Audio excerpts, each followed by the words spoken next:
Assalamualaikum warahmatullahi wabarakatuh. Nama saya Fasfai Sopal, NIM-nya 1814200104.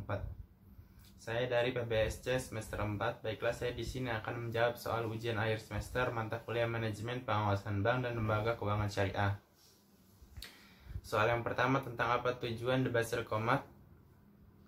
The Basel Committee yang dibentuk pada tahun 1974 oleh para gubernur negara-negara maju yang tergabung dalam Gen of Ten yang bertujuan untuk menyusun dan menetapkan berbagai aturan dalam industri perbankan, termasuk kegiatan supervisi atas operasional perbankan yang berstandar internasional.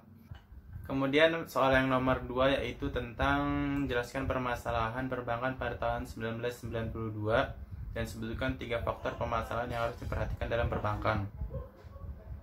Menurut Carl John, permasalahan di Indonesia yang signifikan pada tahun 1992, yang dimana masalahnya itu kredit yang terkonsentrasi pada bank-bank pemerintah sejumlah 25% dari total kredit sebelumnya pada tahun 1993.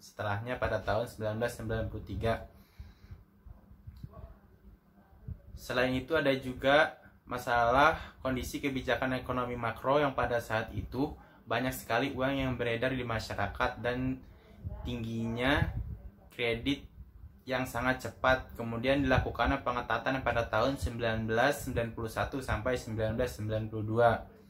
Kemudian terjadi arus masuk modal jangka pendek yang menyulitkan manajemen moneter.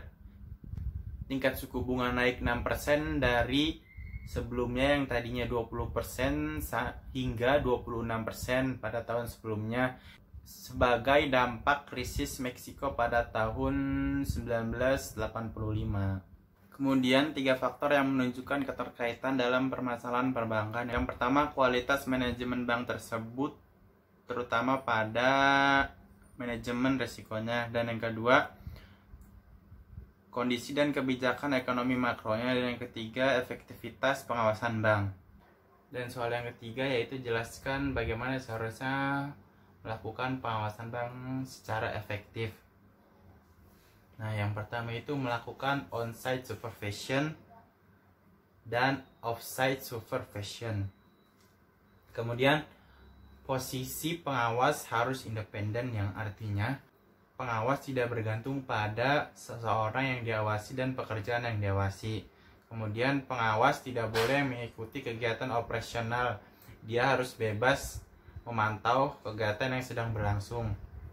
Kemudian jabatan pengawas harus lebih tinggi daripada jabatan yang diawasi. Kemudian harus ada prosedur yang baku dan tertulis yang teruji sebagai dasar melakukan pengawasan. Kemudian pengawas harus memiliki kualitas kejujuran yang tinggi. Dan yang terakhir, pengawas harus memiliki pengetahuan dan skill yang memadai. Cukup sekian dari saya. Wassalamualaikum warahmatullahi wabarakatuh.